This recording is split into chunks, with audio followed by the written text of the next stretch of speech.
Dust Bison, Episode 3, The Leak. Chapter 1, The Honey Line. Maeve spread 3 maps across the scarred workbench, weighing each corner with valves that had outlived better men. The valves were relics, brass dented by falls, joints cracked by pressure, threads worn smooth from too many wrench hands. Their weight gave the maps a gravity the paper didn't deserve. The maps weren't even real anymore. Not in the sense of what they once had been. They were palimpsests of guesses layered over older guesses, hand-drawn pipe routes, silt shifts recorded in quick chalk, notes jotted in margins by Ashbourne who had died before the ink dried. Maeve smoothed one map with the flat of her palm. Her fingertips caught on a wrinkle, and she thought, a lie always wrinkles the page first. She pushed the thought aside. "We see the schedule," she said finally, voice steady but flat. "False rotation. Valve 14, 2 a.m. If it leaks to Celine, we'll hear floodlights before the ink dries." Keth of 3 stood close enough to hear the paper itself. He rested one broad hand on the porcelain of his tone box like it was a holy book. His other hand stayed loose at his side, 2 fingers tapping rhythm with the heartbeat of the fence outside. Cade leaned against the nearest post, arms crossed, jaw tight. "You're asking to be caught lying," he said, though his tone wasn't dismissal so much as weary expectation. Maeve kept her eyes on the map. "I'm asking to catch whoever's telling our truth to the wrong ears. Proof before pride doesn't mean we go dumb." Jacob stood by the door, not looking at any of them. His gaze had the weight of a man who always expected enemies to step through at the worst possible moment. His right hand rested on the doorframe. His left flexed once, like he was already bracing against the knock. "You're sure we can hear the tell?" Keth tapped porcelain with 2 knuckles, and the click echoed sharp in the quiet. "I listen to the fence. It tells me when light breathes. Signal doesn't vanish, it bends. Bending has a sound." Fenn hovered awkward. Ledger hugged against his ribs as though it might shield him from being chosen. He wanted to be useful, but he wanted even more to be anywhere else. "Ledger copy will match the false schedule," he said quickly. "If their page mirrors ours by midnight, we know." Cole shifted his weight, caught Lyra's gaze across the room. She hadn't spoken, hadn't moved, just stood with her hair like black wire and her eyes too deep for the light. "You all right with bait?" he asked. Lyra tilted her head, her voice far away. "A signal is a kind of hunger. If you feed it, it comes. If it comes, you see it." "Not the most comforting yes," Riley muttered from the corner. He had his boots kicked up on a barrel, knife flicking in his hand. Cade pushed off the post, his body already moving with decision. "We run it. We don't leave hands in the open. Vale shadows the yard. Orla and Bran sit quiet at 12, just in case their appetite's old, not new." Jacob finally spoke, quiet enough that everyone leaned to catch it. "Do it!" Maeve sat, pulled the ledger closer, and began to write the lie. Numbers slid across the page in neat, steady strokes. False rotations, invented checks, shifts that would never happen. She made them clean, plausible, beautiful even. She had learned long ago that a bad lie died faster than the truth. Her hand hesitated once. She remembered another night, writing fake coordinates to protect a convoy that never arrived. Another time, false valve schedules meant to hide an Ashbourne boy who didn't survive the week. Lies carved into her hand like scar tissue. Still, survival had taught her that hesitation killed faster than guilt. When she finished, she closed the book with deliberate care. Fenn tied the red thread around it, his fingers shaking slightly. It was an old superstition, passed down from a mentor dead 10 winters now. Everyone knew it meant nothing, but sometimes a useless ritual keeps a man from breaking. Jacob took the book, weighed it in his hand like he could feel the balance between lie and truth. He slid it across the table to Maeve again. "A lie, clean enough to trap a truth." No one spoke. The silence itself felt like commitment. Chapter 2. Night Watch. The trap was set. Now came the waiting. The ranch yard fell into the deep hush of late night. The lamps burned low, just a few dull teeth gnawing at the dark. Wind whistled faint through rusted mesh, carrying dust that stuck in throats and eyes. Riley walked restless circles around the yard, boots crunching gravel.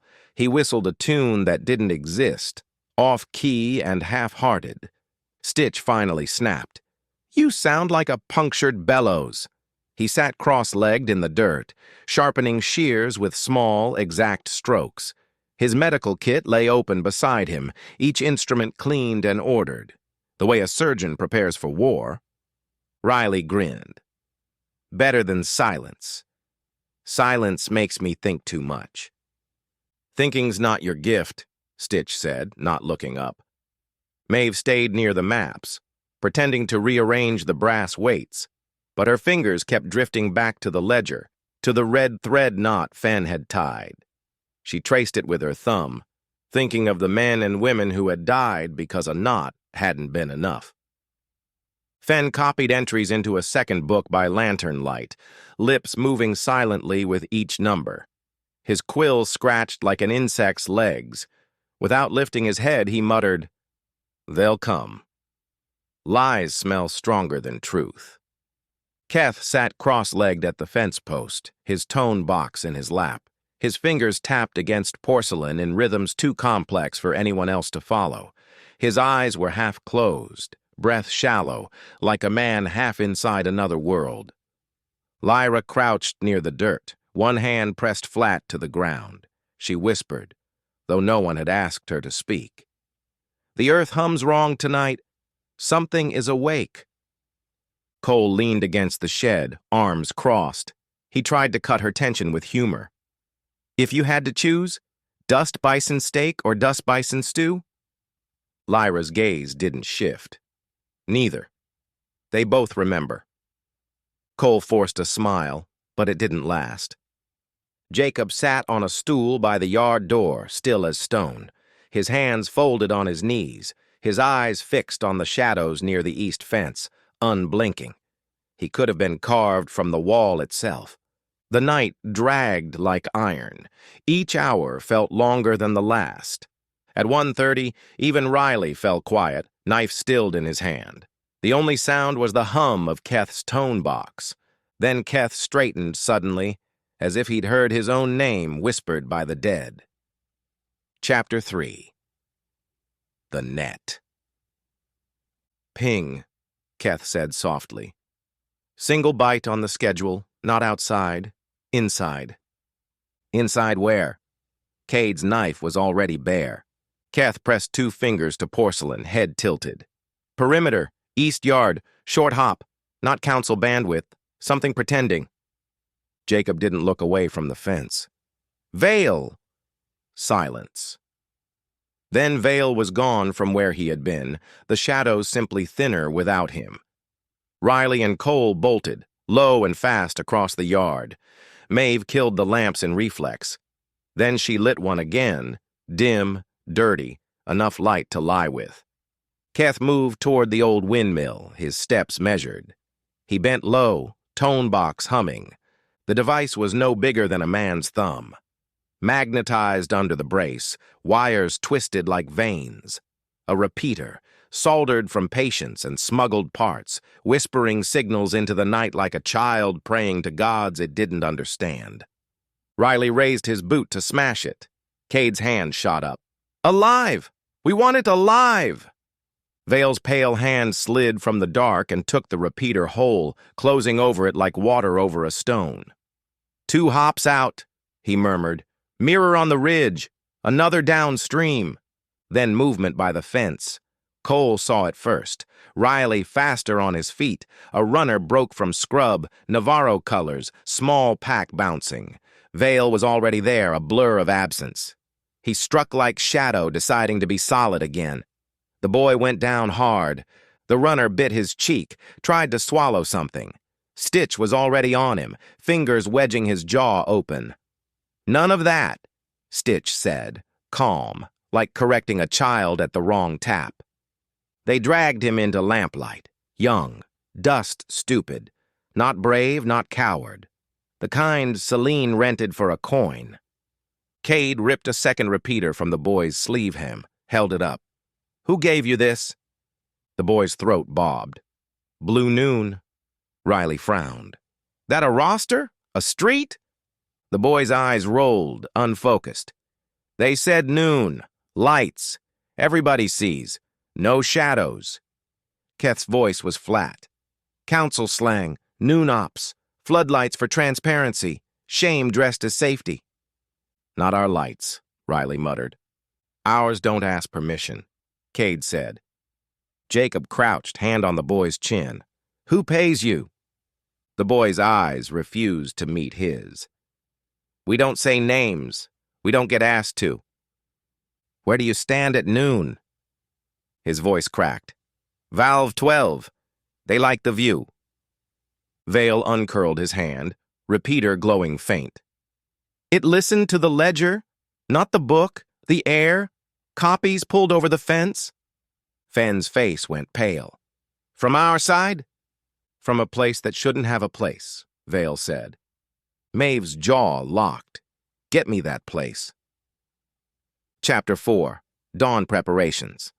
Morning came hard, grit in the wind, sky bruised with stormlight.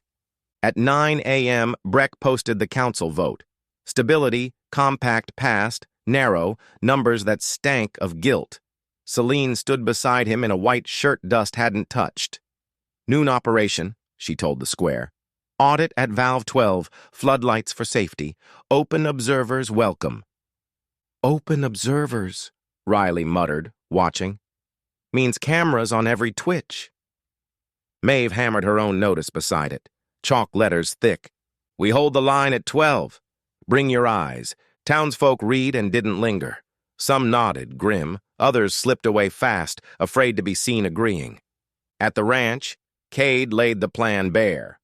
Slab front, shields high, Orla on glass, shoot bulbs, not men, Bran runs lines, Scylla's rigs hot, stage down slope, Keth spoofs meters to read overdraw when they cry thief, Vale cuts mirrors. Jacob leaned heavy on a chair, not sitting. He looked like weight itself had shaped him. "We do it in daylight. They think light belongs to them. It doesn't." Lyra crouched, hand pressed deep into dirt, her eyes closed. "The hum is higher when the heat is high. Noon wakes old nerves." No one argued. Chapter 5. Blue Noon, Part 1. By mid-morning, the square filled like a basin. Dust clung to boots and brows. Merchants shuttered their stalls, not with the clang of steel, but with the resigned scrape of wood. Even children climbed roofs, knowing they'd be cuffed if caught but unable to resist the pull of spectacle. The council's platform gleamed, polished for optics, its edges draped with banners so white they looked obscene against Martian grit. Celine stood at the front, spine straight, hair braided tight. She wore her white shirt like armor. Her voice rang over the crowd, amplified through the council's grid. "Today we show transparency," she said. "Audit for safety. Light for peace. Valve 12 belongs to everyone, not just to shadows." Cameras pivoted on stalks like vultures. They lingered on Celine's spotless cuffs, on the burnished brass seals of the council, on the carefully staged backdrop of clean water canisters stacked in view. None aimed at the cracked shoes of those in the crowd, nor at the ash stains on children's faces. Maeve's notice, chalked on a crumbling wall, did not gleam, but it drew hands. Calloused fingers brushed over the words, leaving faint smears where dust blended with chalk. "We hold the line at 12. Bring your eyes." A woman traced the letters and left without speaking. A boy grinned and spat at the ground beneath Celine's banner. Others read quickly and walked away with shoulders hunched, fear winning out. But the words were read. Riley leaned on a crate at the edge of the square, hood low. "She talks like the pipes are scripture," Stitch grunted. "And the cameras are her apostles." Cole's jaw was tight. His gaze flicked to Lyra, who stood stiller than stone, head turned slightly as if listening to something under the noise. Her lips moved silently, counting, or praying, or both. Jacob watched Celine without blinking. He had not dressed for optics. His shirt was stained, his collar scorched where an old collar had once burned. Dust coated his boots. His silence cut sharper than Celine's rhetoric. When Celine paused for breath, he did not move. But the crowd felt his presence, heavier than words. Chapter 6. Blue Noon, Part 2. Valve. 12 sat like a scar at the valley's edge. The concrete slab had been patched a dozen times, the bolts replaced thrice, the pipes humming with water so rare each drop carried weight enough to kill for. By 11:50, both sides stood arrayed.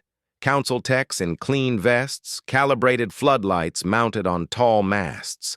The lights hummed, filaments warming. Their beams cut through dust like knives through flesh. Across from them, the Red Oath assembled without ceremony. Shields scuffed and patched, visors cracked but steady. Boots sunk into dust, the line they formed unbroken. Cade paced in front of them, words clipped and hard. Slab front, shields high. They want to cook us with glare. Don't give them the picture. Orla, glass, shoot bulbs, not men. Bran, line steady. Scylla, engines hot. Keep them ready. Keth, spoof their meters. Make them scream false numbers. Veil, cut their mirrors. Kill their eyes. Orla adjusted her scope, muttering numbers. Bran ran rope through his hands like a rosary. Scylla stroked the flank of her rig, whispering engine lullabies. Keth pressed his fingers to porcelain, tone box already thrumming with interference. At the council line, Celine raised a hand. The floodlights flared to life, white so fierce it turned dust into glass. Orla fired once. A bulb shattered, sparks raining. The crowd gasped. She fired again, another light dead. Council techs scrambled, shouting. Celine didn't flinch. Replace them. Double output. More bulbs blazed. Shadows shrank to nothing. Sweat ran down the backs of the Ashborn, but they didn't move. Keth whispered into his box. Council meters spiked red. Overdraw! One tech yelled. They're stealing water! No! Another argued, frantic. The numbers don't... Celine cut them both off with a look. Make it brighter. The flood hummed higher, a mechanical hymn to falsehood. Still, the Red Oath did not blink. Chapter 7. Pressure. Lyra stiffened. The hum under her palm deepened, resonating up through her bones like an organ note. She sucked in a sharp breath. They're going to wake it, she whispered. Cole's hand shot to hers. Wake what? The ground, she said, eyes wide, voice almost reverent. Old parts. They don't like noon. The crowd shifted uneasily. People began to murmur, not about council promises, but about the tremor that rippled through the earth beneath their boots. A mast light flickered, then another. Techs swore, checking wires that looked fine. Dust lifted from the slab in small puffs, as though the ground itself exhaled. Jacob spoke low, words meant for the Red Oath, not the crowd. This ground remembers more than they think. Hold. Rack touched the slab with one thick palm. We'll hold. Hesh rolled his shoulders, the burn ring at his throat catching light and giving it back, a silent defiance. Orla took out another bulb, sparks falling like false stars. Bran locked a crate in place with rope so taut it sang. Veil vanished from one mast, appeared at another, cable clutched in his hand. Mirrors blind now, he said. His tone carried no triumph. The crowd buzzed louder. The floodlights warred with the tremors, the council's transparency unraveling in front of its own cameras. Celine's aide leaned in. The people? They'll see what I show them, Celine snapped. But even she glanced down just once at the dust trembling beneath her feet. Chapter 8. The line holds. The clock struck 12.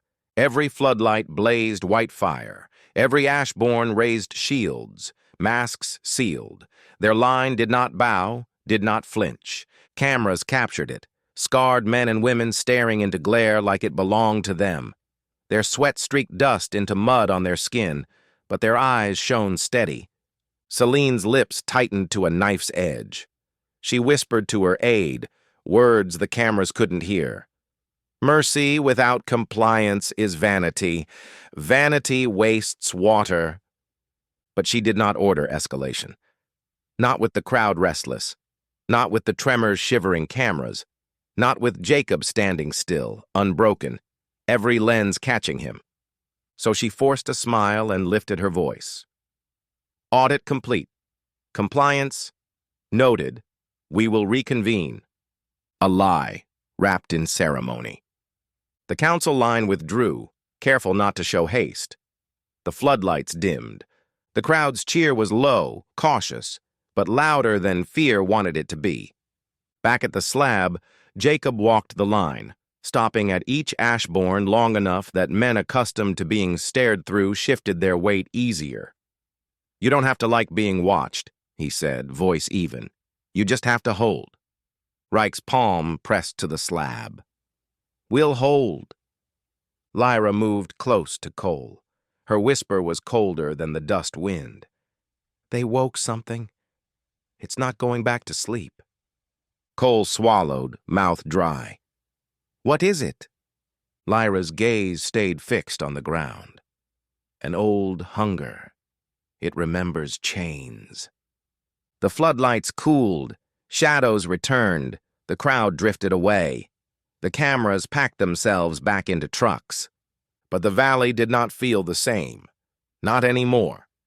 And in the silence after, Vale stood by the windmill brace where the repeater had been, hand pressed to the metal, listening to the emptiness. Sometimes emptiness is louder than sound. Cut to black.